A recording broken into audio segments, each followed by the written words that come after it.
top level performance pero nasa laptop body? Oo, posibleng-posible.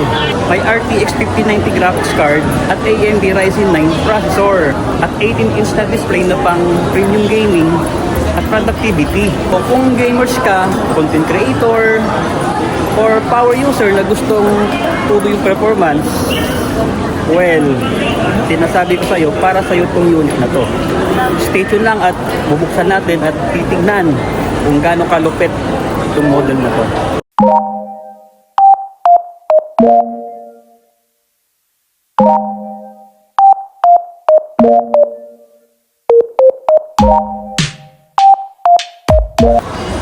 Bag.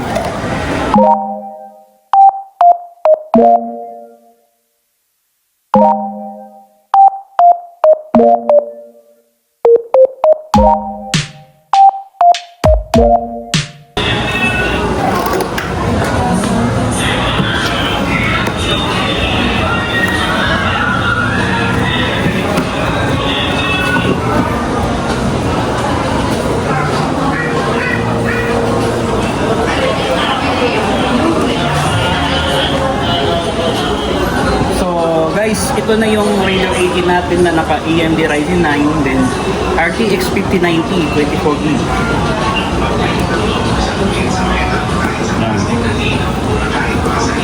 Fingerprint. Yan. Color Boss 5, then meron tayong MSI Overboss, AMD Ryzen 9, then RTX 5090. So kung makikita yung sulit design, so mas manipis niya dito. So yung likod, makinis. Makinis pa sa mukha ko. Smooth. Ito yung likod natin, meron tayong mga HDMI, LAN port. Ito yung sa charger po niya. Then yan, micro SD, SD card, USB, dalawang Thunderbolt, then USB 3.5. So yung likod, jeez, ganda. So pasok sa ito kung gamer, pang content creator, o power user na mas mataas yung performance na gusto mo. Raider 18 SX na series na naka AMD Ryzen 9. So available to kayo sa store natin, limited stock, nag-iisa lang. So by the way, yung price pala nito, tingnan natin kung magkano. More or less nasa 300 plus.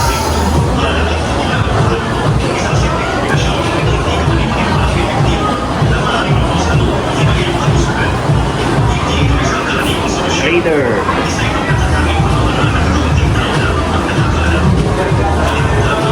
$345,999 sa 12 months. Pero kung babayaran mo siya ng cash,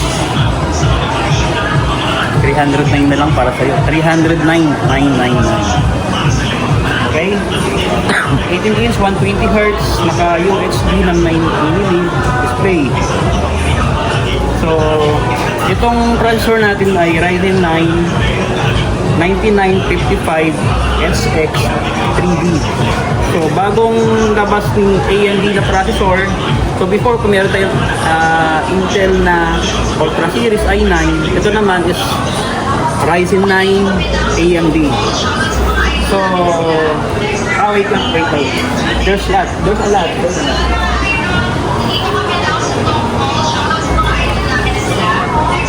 Papakita ko rin pala sa inyo yung charger nito. Kung gaano sa kabigat. Ang charger natin ay nag-rate siya ng 400 watt power ratings niya. 20 volt, 20 ampere, and 400 watt. So medyo mabigat lang to, pero kasi nga power and performance yung laptop po natin. So good sa mga heavy gaming, heavy rendering, and engineering work, pwede to. So makikita nyo lang dito sa store namin na. So kung meron kayong mga inquiries, or gusto nyo mag-build ng unit kasi nag-isa lang to, Natin yun lang ako. BP is my name. So yun lang guys at babos.